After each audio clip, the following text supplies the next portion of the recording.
This set of videos are going to go through the practice paper for the new Functional Skills Maths Reform Level 2. I'm going to start off with section A, which is the non-calculated part of the paper. Question 1. Bill is a builder. On Monday he made mortar mix. He used 24 kilograms of sand and 5 kilograms of cement. On Tuesday, Bill will make the same type of mortar mix. He will use 36 kilograms of sand. How much cement does he need to make the same type of mortar mix?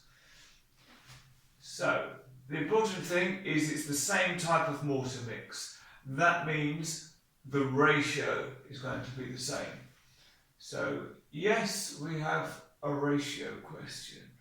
We are going to have, or you can think of it as a proportion question. We are going to have sand and cement. I always like to draw a nice little table like this. So for sand, when we've got 24 kilos of sand, we need 5 kilograms of cement. So on Tuesday, Bill's going to be using 36 kilograms of sand. So this is the missing number we're trying to find. Because this is a ratio or proportion question, what we need to look for is the number which, when multiplied by 24, gives us 36, because then we can use that same multiplier to the 5 to give us our missing number. So if we want to know what we multiply 24 by, we do the opposite of multiply, which is divide. So 36 divided by 24. Well, they're both divisible by 2, so I'm going to divide 36 by 2 to get 18, divide 24 by 2 to get 12. We can simplify this further. 18 is even again, so 18 divided by 2 is 9. 12 divided by 2 is 6. So I'm thinking, can I reduce this any more or simplify it further? Well, 3 goes into 9 and 6. So we can say 3 goes into 9 3 times, and 3 goes into 6 twice. Okay. Now, I can leave it as a fraction to 3 over 2, or I can think, actually, 3 over 2, that's the same as 1 and a half. So, if we're multiplying 24 by 1 and a half, we need to do the same to the 5. So we want 1 and a half times 5. Well, I know that 1 times 5 is 5, and half of 5, well, that's going to be 2.5. So, if we add these together, 5 plus 2.5 is going to give us 7.5. We can put that in our missing box, and just to make it clear, we can write it down here, 7.5 kilograms for our 3 marks.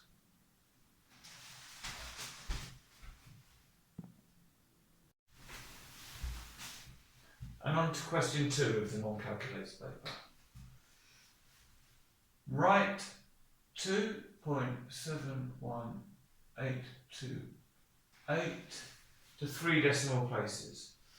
So the third decimal place is here. So I know that my answer is going to be between 2.718 and 2.719. Okay, so it's going to be one of these two. I need to work out which. So I'm going to look at the number after the 8, which is a 2. It's less than 5, so we're going to stick with the lower number. If it had been 5 or above, we'd round up and the 8 would become a 9. But this is the answer we want. For part B, we've now got a formula question. So we're given a formula P equals 3t squared, and we're asked to work out the value of P when t equals 10. So if I write the formula down to start with. Now what we need to remember for formula is that when we've got a number next to a letter, we mean multiply. We just don't need to write it for formula. Okay, but I'm going to put it in to make it clearer for us.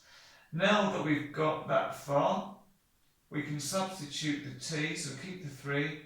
The t can now be replaced with a 10. So we've got 10 squared. And you should remember from your order of operations that any indices or order of calculations are done before any multiplication calculations. So 10 squared is 10 multiplied by itself, and any whole number multiplied by 10, well, you can just add a 0 on the end. Okay, so we've now got 3 times 100, and so 3 lots of 100 is 300, and that gets you 3 marks for question 2.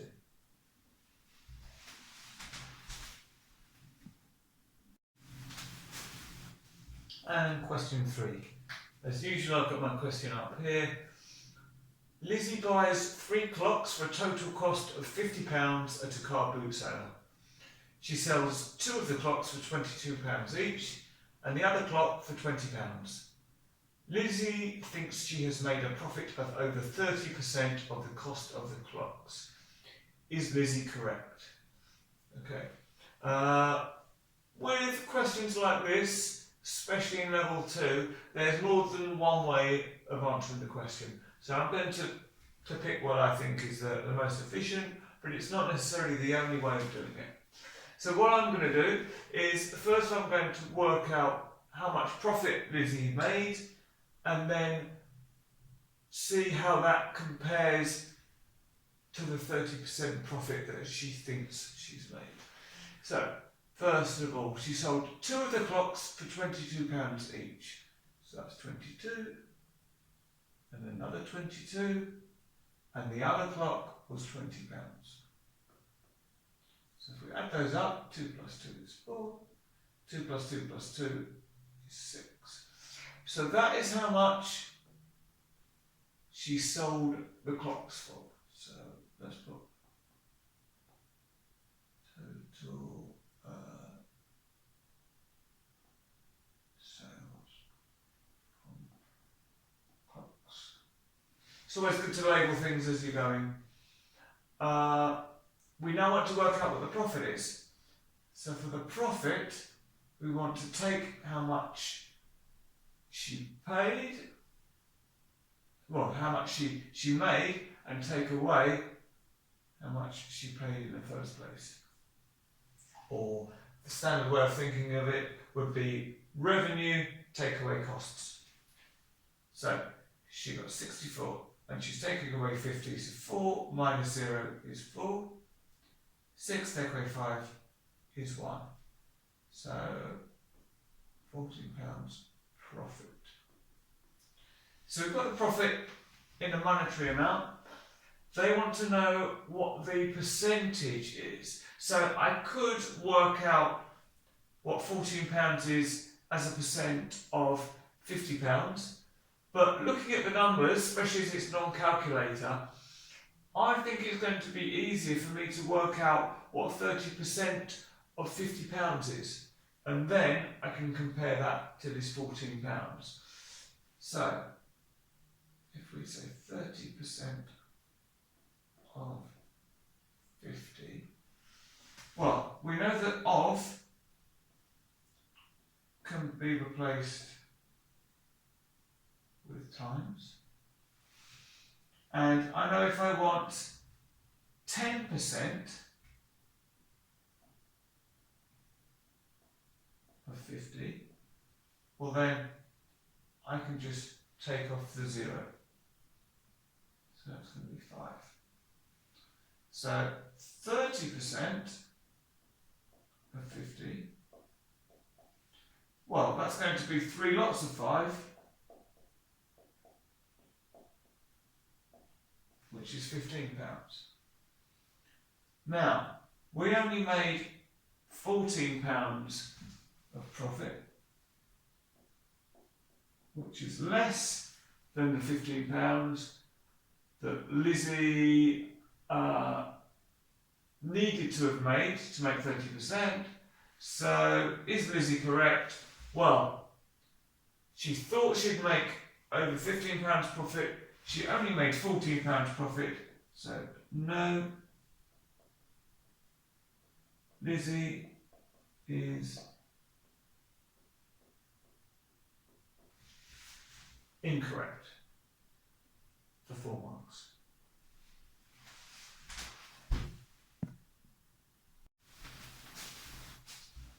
So now for question 4. Usha is a local councillor. She wants to write about a new housing development. The diagram shows a space for the new development. And I've drawn that out for us there. Usha thinks that the area of the development will be greater than the total area of 50 football pitches. Usha knows a football pitch is rectangular, 100 metres by 50 metres. 1 mile equals 1,600 metres. Will the area of the development be greater than the total area of 50 football pitches? Okay. First thing I notice is our diagram is using miles. Everything else in the question is using metres. So I want to do a conversion straight away so that we kind of avoid any confusion later on. Okay, so we're told that 1 mile equals 1,600 metres. So if we've got half a mile, well, that's going to be half of that. Well, if we ignore the zeros, look at the 16, half of 16 is 8. We then put our 2 zeros back on. So half a mile is 800 metres. Okay, so I'm going to write that on in a different colour.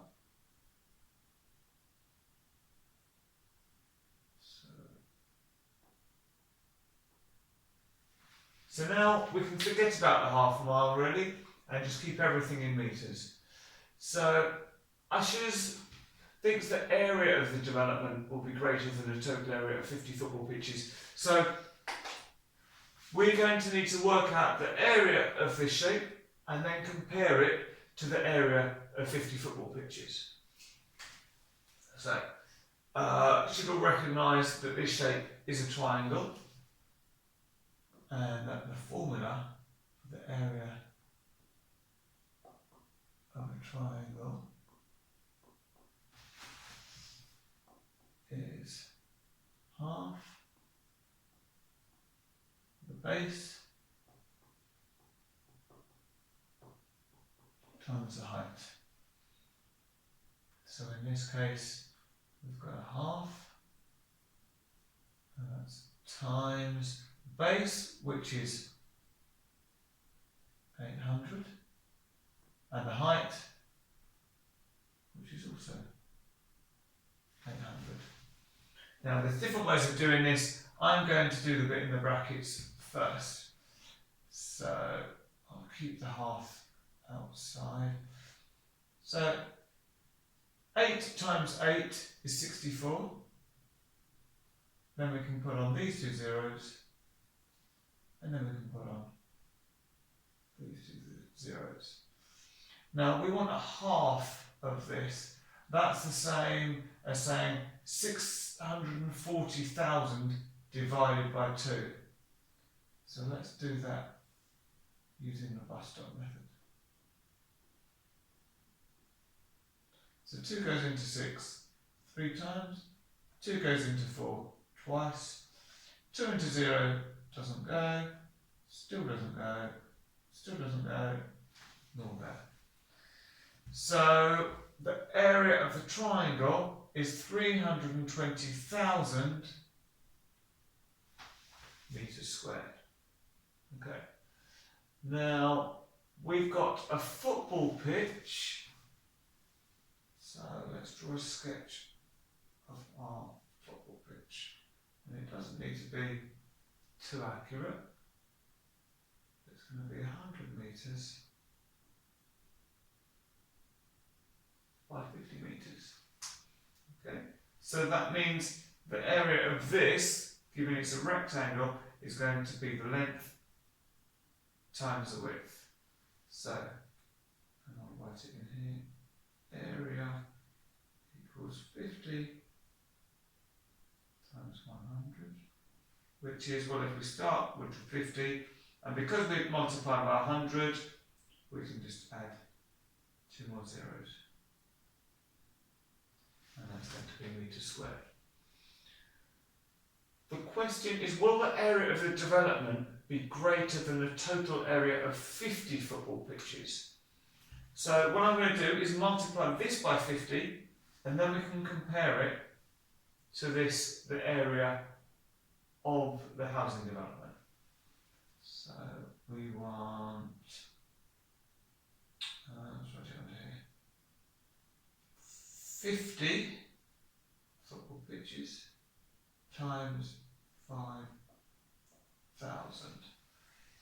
Well, 5 times 5 is 25. Then it's putting all the zeros back on. So 1 here, and another 3 there. So 250,000.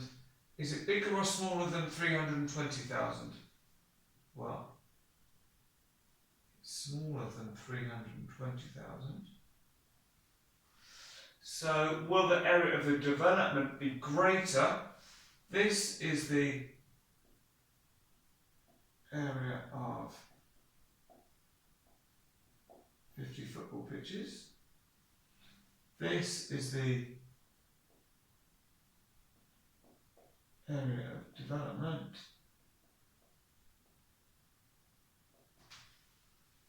So, yes, it will be. Yes, it will be greater. And there you have it.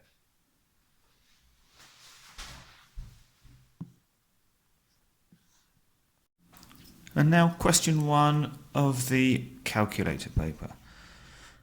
First question. This graph can be used to convert between gallons and litres. Part A, convert 60 litres to gallons. Okay, so I'm going to use this little chart and I'm going to use my ruler to make sure I can measure this accurately. So 60 litres to gallons. So I'm going to find 60 litres on here. And I'm going to draw a little dotted line up and then find where that line crosses the diagonal graph we've got, and that's about there. I'm going to go out slightly higher, go out to the side, right, and then find how much that is in gallons. Okay, well, it's always good to look at the scale. So I know that I'm between 10 and 15 gallons, and between 10 and 15 there's a difference of 5. And if we count the squares, 1, 2, 3, 4, 5. Okay, so I know that each one of these squares is equal to 1 gallon. So if this is 10, then we're going to have 11, 12, 13 there. So my answer is going to be 13 gallons. Now, one day, Anaya used 44 litres of fuel. Mira used 8 gallons of fuel. Anaya used more fuel than Mira. Part B says, use the graph to work out how much more. Remember to give units with your answer.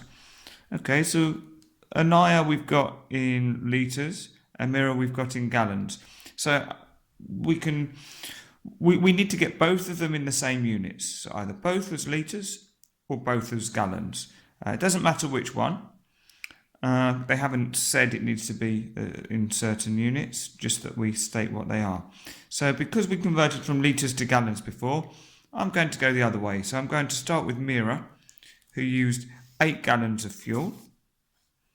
And I'm going to find that on my graph. So that's 8 gallons. And I'm going to draw a line across until I meet my graph, which is about here. I need to keep my ruler nice and steady. Read that down, and that's coming out between 30 and 40 litres.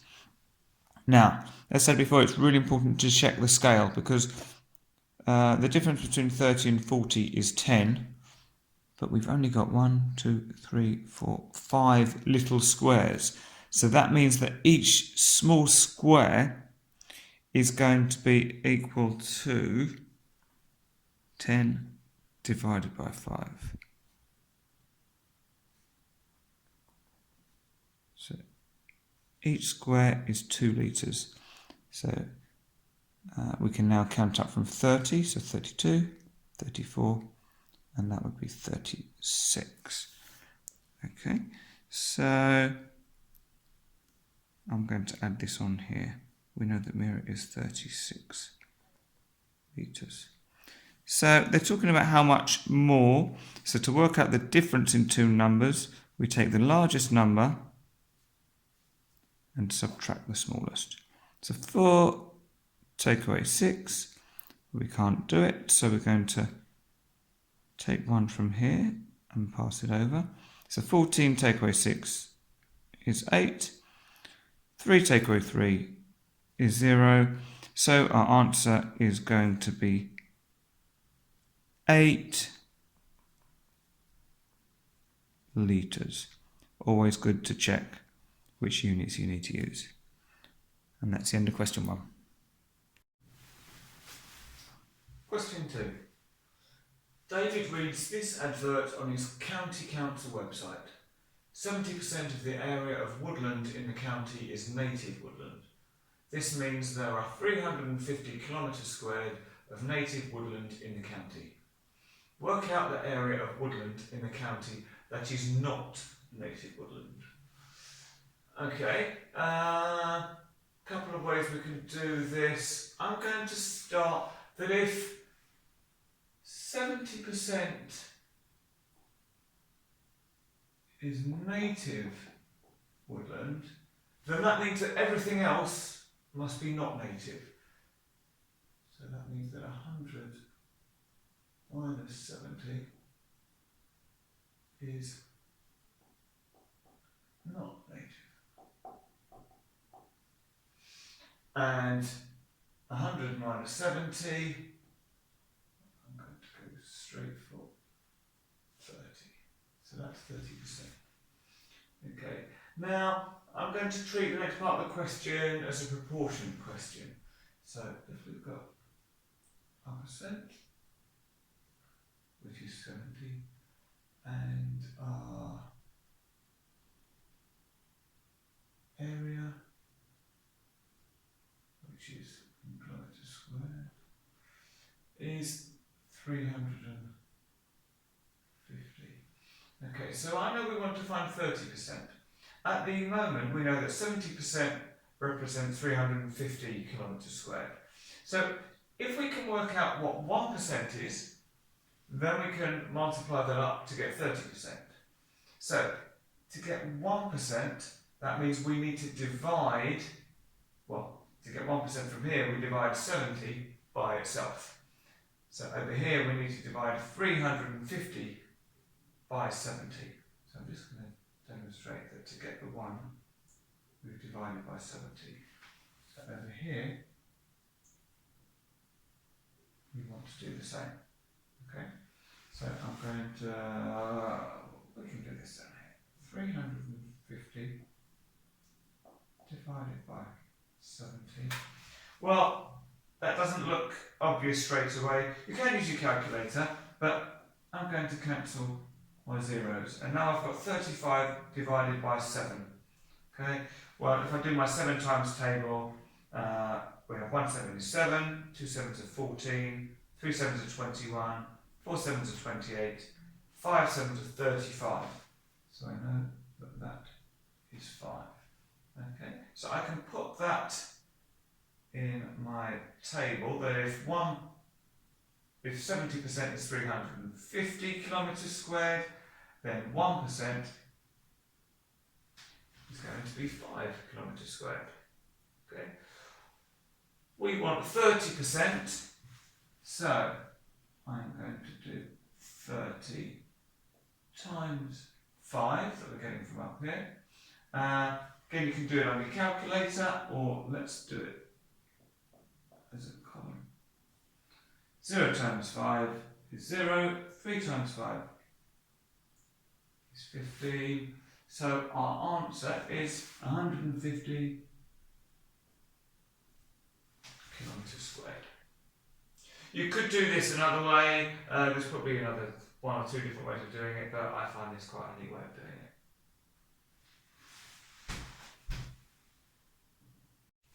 Question 3.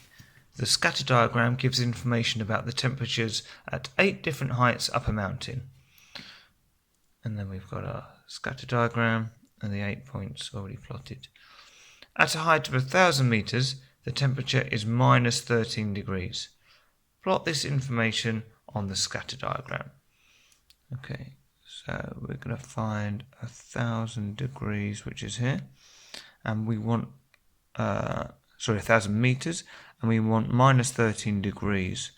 So this is minus 5, here's minus 10, so we can see each of these squares is worth 1, so minus 11, minus 12, minus 13 is right there.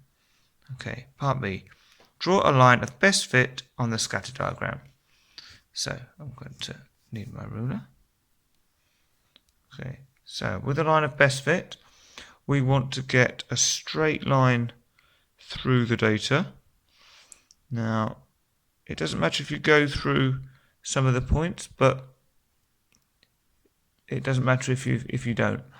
The idea is that it's a dead straight line, so we need to use our ruler, and I want roughly the same amount of points above the line as below the line.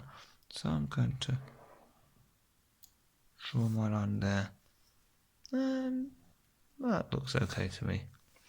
Part C. Use the line of best fit to estimate the difference between the temperature at a height of 550 meters and at a height of 950 meters. So let's draw. So 550 will be halfway between here and here, so it's going to be there. So I'm going to draw these on first, and the same at 950, so halfway between these two.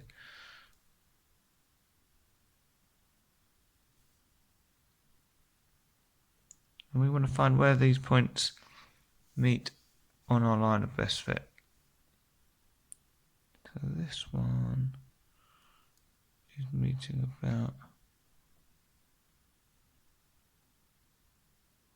here, which looks about minus 6 degrees, and this line is coming in about here, which I'd say is minus 11 degrees. So if we want to work out the difference between those temperatures, then we take the largest number, or less negative in this case, which is minus 6, and we take away the other number, which is minus 11. So if we've got minus a minus number, we can write that as plus. So now we've got minus 6 plus 11. So This is a calculator paper, so you could type it in yourselves and get an answer of 5 degrees Celsius.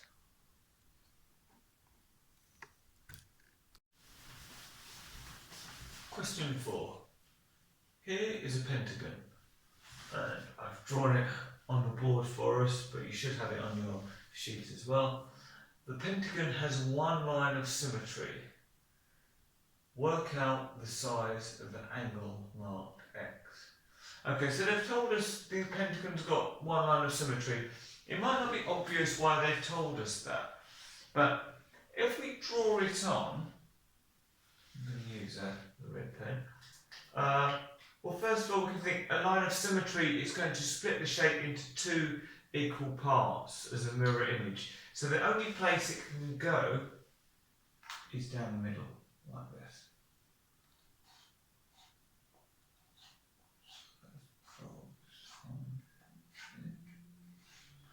So we've got a line of symmetry down there. So is that helping us? Well, actually it is.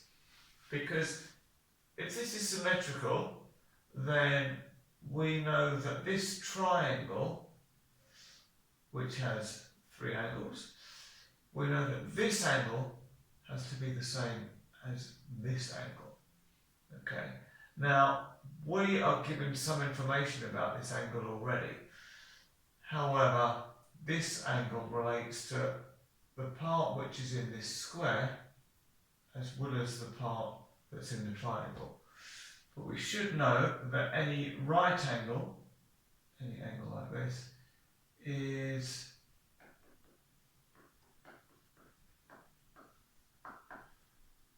equal to 90 degrees. So if all of this angle is 125 degrees, then this angle here is going to be 125, take away 90. So 5 take away 0 is 5. 2 take away 9 we can't do, so reduce that to 0 and add the 1 on there. 12 minus 9 is 3, so we know that this angle is 35 degrees. And as we've already said, this angle must be the same, also 35 degrees. Now, another fact that we can use is that all angles in a triangle add to 180 degrees. So if we already know 2 of them, we can work out the last one. So I'm going to do 180, take away, and what we can do, we know that one angle is 35 degrees, so if we multiply that by 2, then we'll get the sum of both of these. So 2 5s are 10, go to the 1, 2 3s are 6, add the 1, 7. So we've got 70 as the total of these 2 angles. So 180 minus 70, 0 take away 0 is 0, 8 take away 7 is 1, and 1 take away nothing is 1. So that is the angle of X.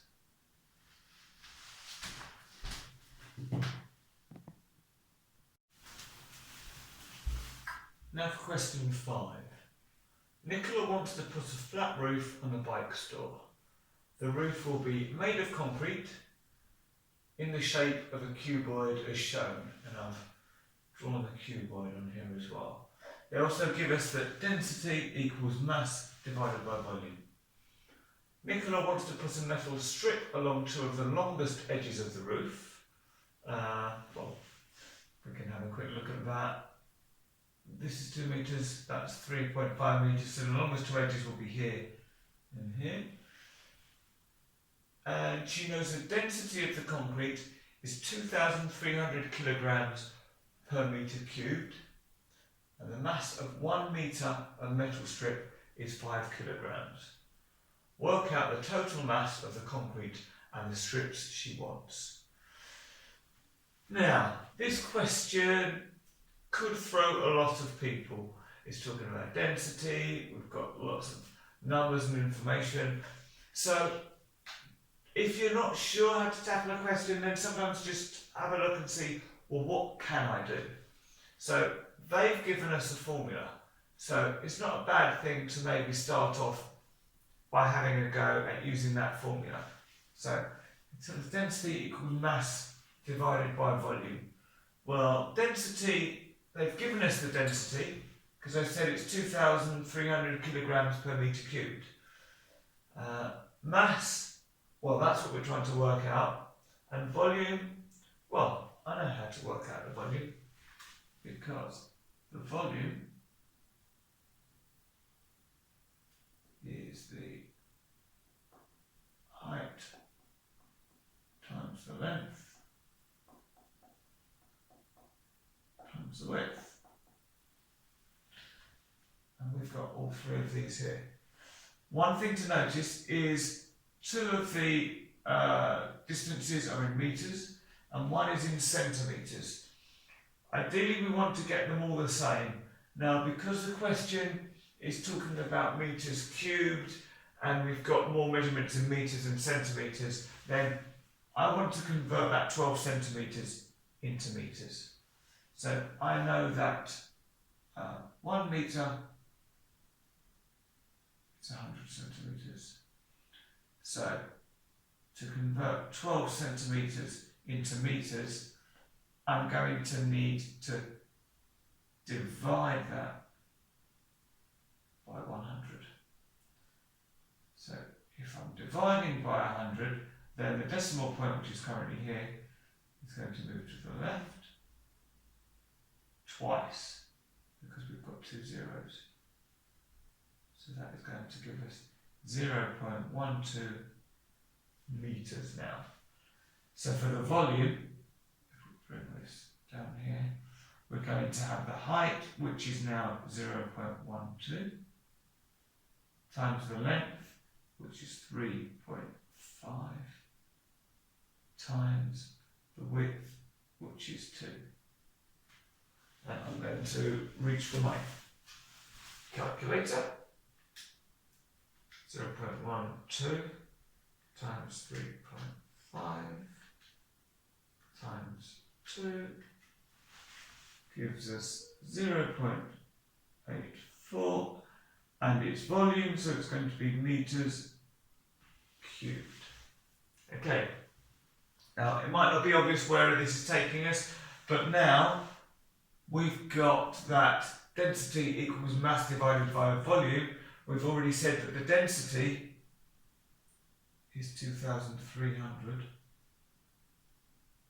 The mass, well, we're still trying to work that out. But the volume, we now know, is 0.84. So if we want to work out what the mass is, well, we need to move this number over to this side. And we can use that using opposite operations. So at the moment we're dividing by 0.84. The opposite of dividing is multiplying. So if we do 2,000 times 0.84, that's going to give us the mass. So let's put mass equal to, if I reach my calculator again, I've already got 0.84 as a result, so I can multiply that by 2,300 to get 1,932, and that's the mass, so that's going to be in kilograms.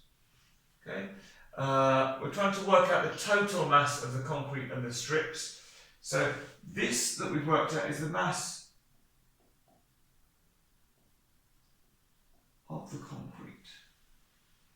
We also want to work out the mass of the strips, and then we can add those to this. So the strips go along the two longest edges. So it's going to be here. So for the strips, let's do this over here. Strips, it's going to be 2 times 3.5, which you can use a calculator, but I know that's going to be 7 metres.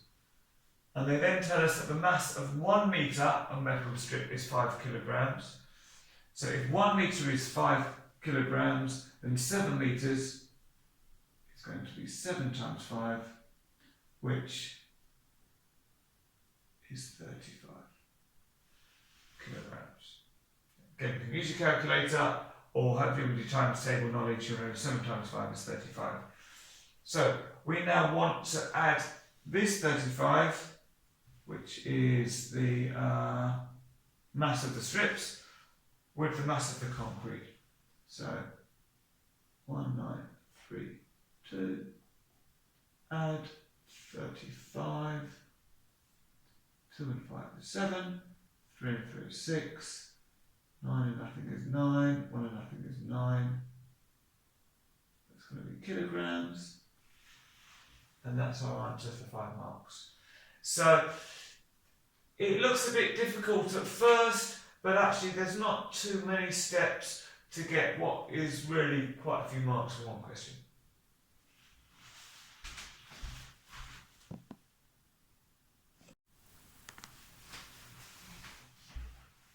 Question 6. Mine has this information about 100 flowering plants in her shop. Then we've got a table which I've reproduced here. So what this is telling us is that there are 10 flowers with a short stem length, which is small, 18 flowers which are small with a long stem length. We've then got 43 large flowers which are short, and 29 large flowers which have got a long stem. Okay. And for part A, first of all, it says she will take a plant at random from these plants. Work out the probability that this plant will have a large flower and a long stem. Okay, so we want a large flower and a long stem. So large and long, so it's going to be 29. And it's going to be out of, well, we can add these all up, or they tell us that there's 100 flowering plants in their shop. So 29 out of 100. If you want, you can turn it into a decimal, but there's nothing wrong with that. And this isn't 29 is a prime number, so we're not going to be able to simplify this fraction any further. For part B, Mabel take at random a plant from the 72 plants that have a large flower. So we're only interested in the large flowers, these two here. Work out the probability that this plant will have a short stem. Well, we've said we're only interested in these numbers, 43 and 29. They already tell us that that's 72, so our denominator is going to be 72. And then because we're only interested in the ones with a short stem, well, that's going to be 43. And again, this fraction can't be simplified any further, so here's our answer to part B.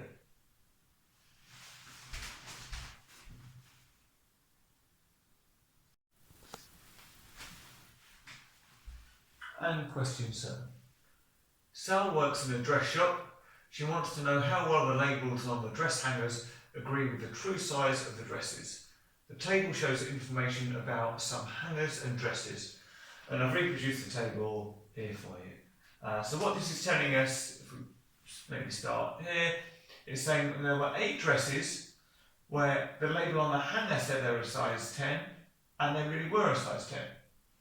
Whereas in this box, it's saying there were 2 dresses where the label said they were a size 10, but actually they were a size 12. Okay, and you can follow that across. Where there's a dash, that means there weren't any of those types of dresses. Sal thinks that 2 in every 7 dresses are on hangers with the wrong label. Is Sal correct? Show clearly why you think this. Okay, so what I'm going to do to start with is see, well, how many dresses are on hangers with the correct label? Okay, so that's going to be correct label. Well, that's going to be the 8 I already spoke about. Then it's going to be 9, where the labels are 12 and they really are a 12. Then it's going to be 12, where it says they're a 14 and they really are a 14. In fact, hopefully you see there's a pattern, and it's going to be all of these down the diagonal, where you've got 16 and 16, and then where we've got 18 and 18, so we've got 13 of those. And you can add these up on your calculator, or you can do it in your head and work out there's 55 dresses which do have the correct label. Okay, now we want to work that out. Well, no, if this is the ones with the correct label, we're interested in the number of dresses on hangers with the wrong label. So how many dresses have we got in total? Well, we've got our totals here, so we just need to add these together. So you can use your calculator, or again, you can do it in your head. 13, so 30, 65. So that's going to be 77 in total. So total dresses, 77. So dresses with an incorrect label will be 77, take away 55. 7 take away 5 is 2. 7 take away 5 is 2. Okay, so Sal thinks that 2 in every 7 dresses are on hangers with the wrong label. Well, if we show it as a fraction, the number of dresses with an incorrect label would be 22 out of 77. Now, if we want to simplify this, I know that when I've got a 2-digit number and both digits are the same, that number is divisible by 11. So 22 divided by 11 is 2. 77 divided by 11 is 7. So this is telling us that 2 out of 7 dresses have the incorrect label, which is what Sal thinks. So we've got our figures to support it. We just need to make sure we say, yes, Sal is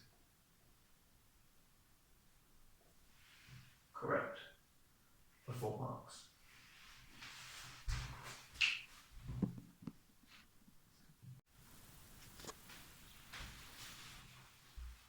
Question 8. James has a contract to paint 30 identical water tanks. He has to paint the outside surfaces of each tank, but not the top. Each surface is rectangular. So I've drawn the tanks for us, so we're interested in the 4 sides, so, well, left and right sides, back and front, but also the base as well, but not the top. James knows that 1 tin of paint is enough to cover 12 metres squared of surface, and it costs £26.99 for 1 tin of paint. Work out the total cost of the tins of paint he will need for all 30 water tanks.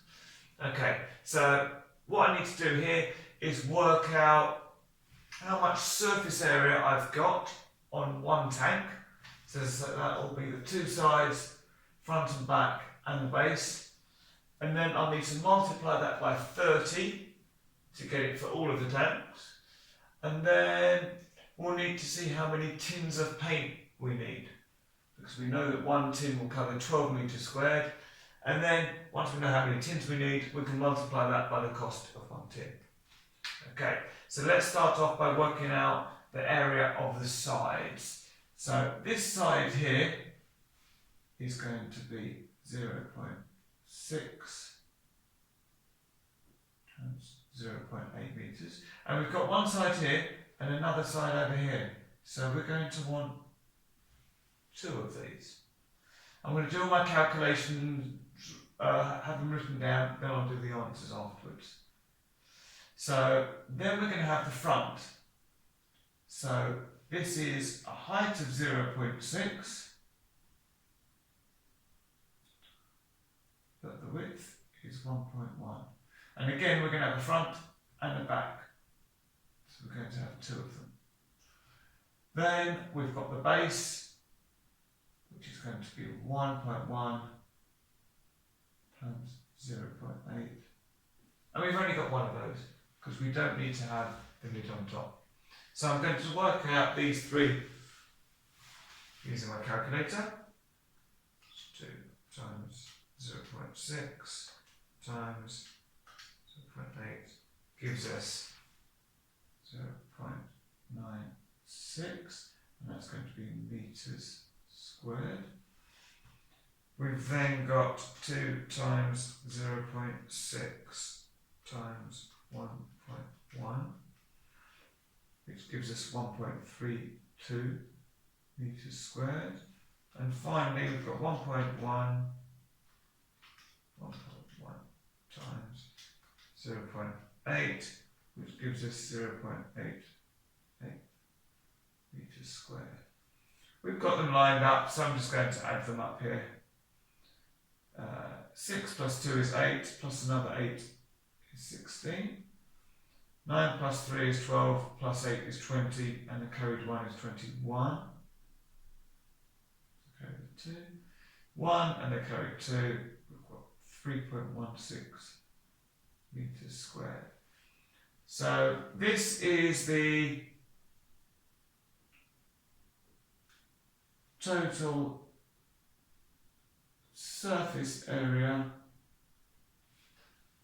and that's going to be of one tank. We want to know what that is for 30 tanks. So we're going to do 30 times 3.16.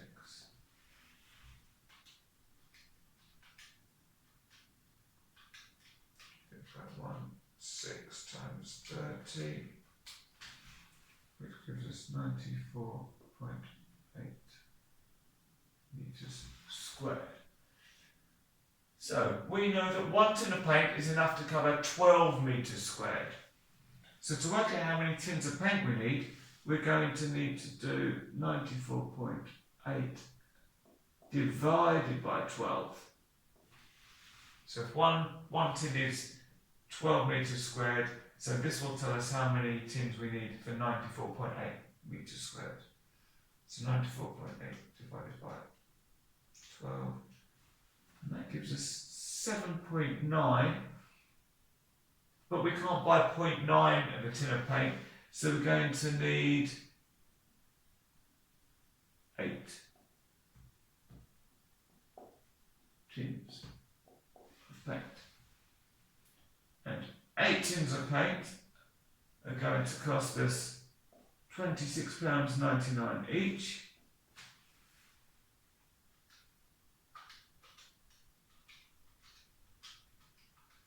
So 8 times £26.99 gives us £215.92.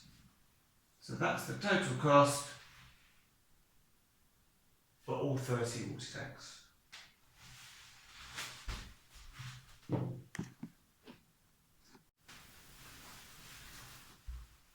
Question 9. Andros has an oil-fired heating system. In a 30-day period, he used a full tank of oil at a constant rate per day. At a different time of the year, the amount of oil Andros uses per day is a third of the rate used in the 30-day period. How many days should a full tank of oil last at this new rate? Okay, so we've got one full tank, and that lasts 30 days. Then it says the new rate is 1/3 of the rate used in the 30-day period. So he's using less oil. In fact, he's using a third of it. So that means that it's going to last 3 times as long. So 30 times 3, 3 zeros are 0, 3 times 3 is 9. So it's going to last 90 days. Use reverse calculation to show a check of your answer. Well, the opposite of multiply is divide. So 90 divided by 3. You can use your calculator or we can use the bus stop method. 3 into 9 goes 3 times, 3 into 0 goes 0 times. And 30 takes us back to what we had. So we can say tick, we've checked it. 3 marks.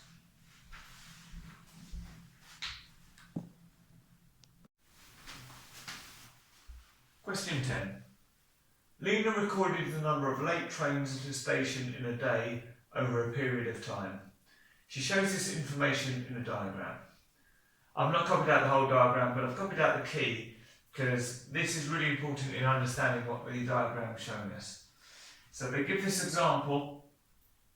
So this is telling us there are 2 stars, so this means there were 2 days when 4 trains were late each day. And for part A, they say, for this information, work out the median number of late trains in a day. Okay, so what we want to think of are, what are our observations? What are the things that have been recorded? So someone sat there and they've said, well, how many times was there 1 train late in a day? So there was a 1, and there's 2 stars. So there was 1 day, then there was another day when there was 1 train late in a day. Then we've got 4 stars for 2 late trains in a day. Then we had 3 stars when there were 3 late trains in a day. Then we had 2 stars when there were 4 trains late in a day.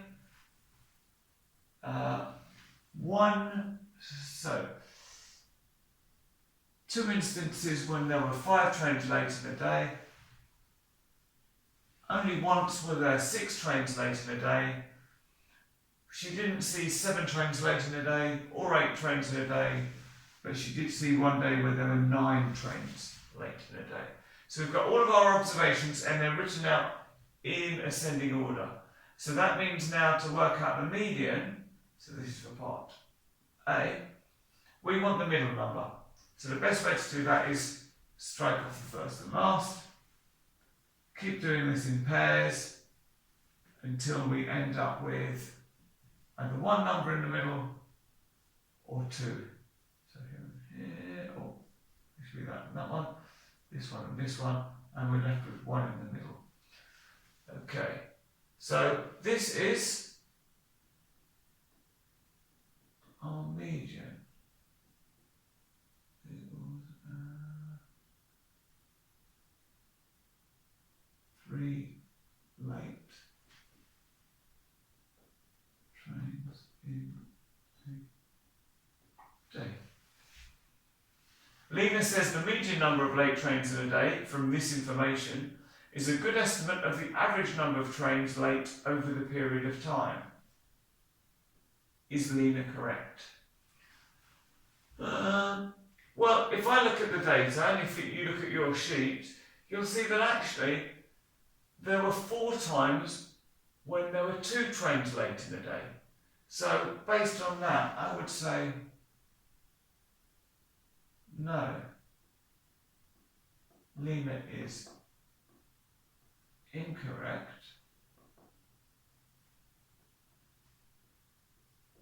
because the mode, so where we see the most number of observations, is 2 trains late in There's other answers you could give. It doesn't really matter if you say yes or no, so long as your explanation supports the answer. And that's question 10.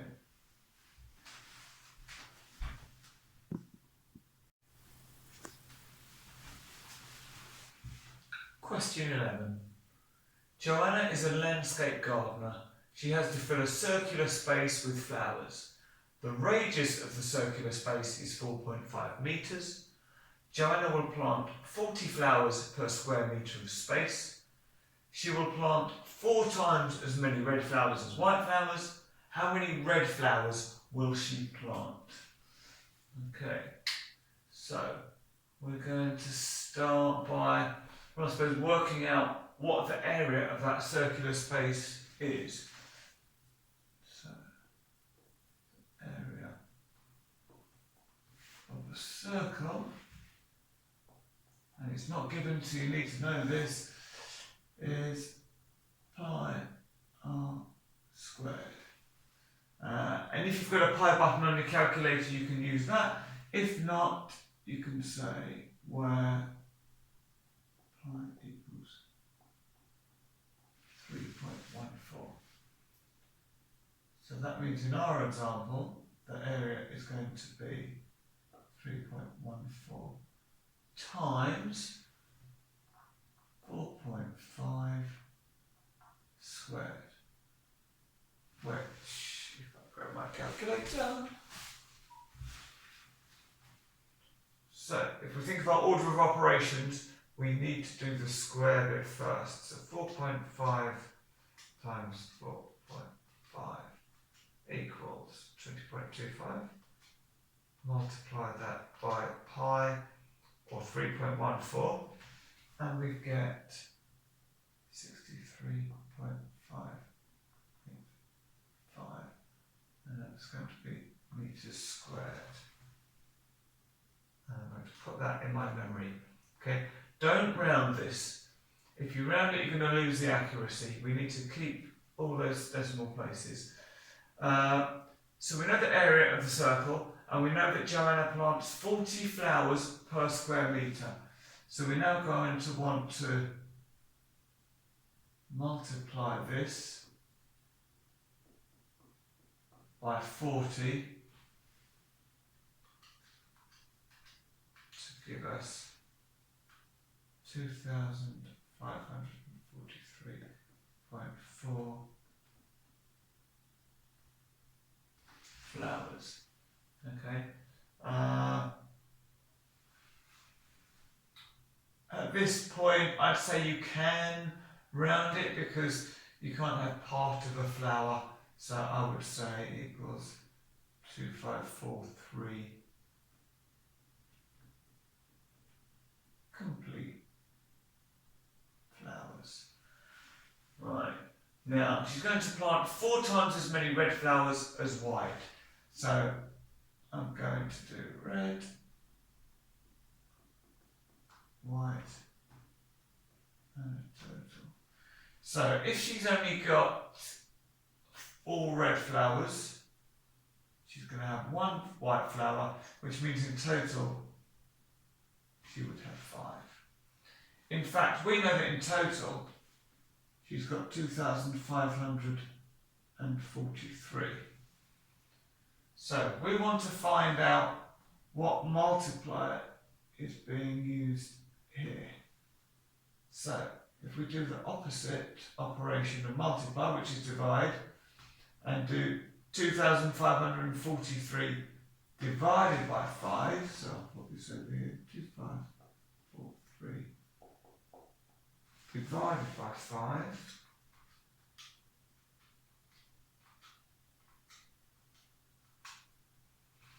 we're going to get 508.6. So if we do the same over here to the red flowers, 508.6 times 4, we're getting 2,034.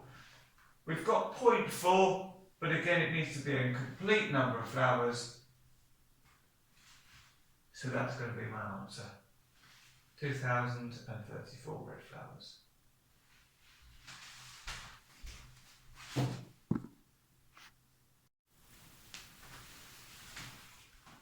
Question 12, and the last question in this paper. Jim owns a small business. The table shows information about the weekly wage of the 40 workers. And we've got all the information laid out for us up there. Jim wants to increase the mean wage by 4% plus £10. Jim thinks the new mean weekly wage of these workers will be more than £415. Is Jim correct? You must show your working. Okay, so we're going to work out what we think the new mean weekly wage is and then compare it to the £415. So the first thing we need to do is work out what the mean wage is at the moment.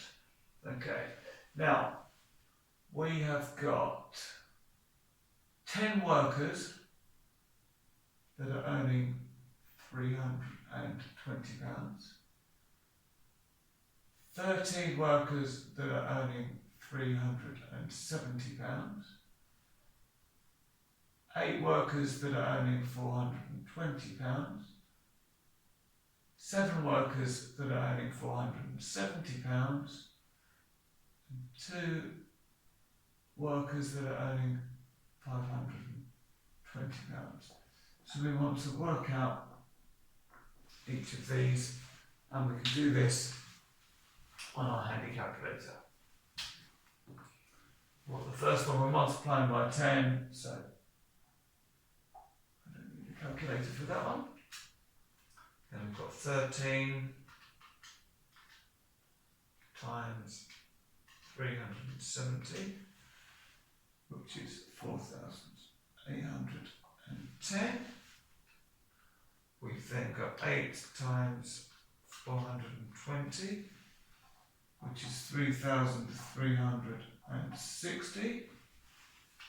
Then we've got 7 times 470, that's 3,290. And then we've got 2 times 520, which is 1,040. And then we want a total of all of them. Well, I'm going to do this manually. We've got all zeros, then 1 and 6 is 7, add 9 is 16, add 4 is 20, 2 and 8 is 10, add 3 is 13, add 2 is 15, and another 2 is 17. 3 plus 4 is 7, plus 3 is 10, another 3 is 13, 14, 15. So the total we've got is 15,700. So this is going to go on the top of our mean calculation. And how many workers have we got? Well, we've got 40. So 15,700 divided by 40 gives us £392.50. And it's always good to check this. So if we know the range of our weekly wages, so we know it's going to be between 320 and 520. We've got most around this sort of area, so close to 400 seems reasonable. So at least that's a quick check for that. So we've worked out the mean. Now he wants to increase the mean wage by 4% plus £10. So you could do this a couple of ways. I'm going to do it this way. So I know that 4% is 0.04 as a decimal, or you can do that by 4 divided by 100 on your calculator. So 0.04 times 392.50 gives us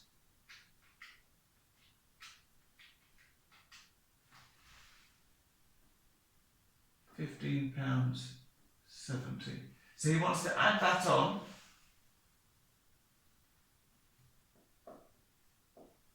So he wants to add on the 1570, but he also wants to add on £10.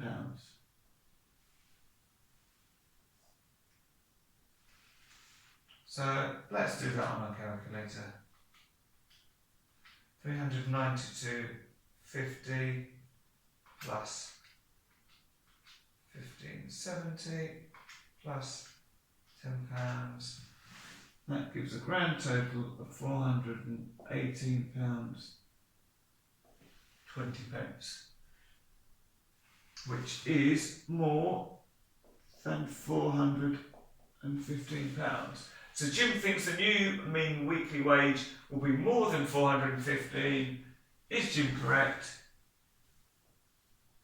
Yes. Jim is correct. And that's the end of the paper.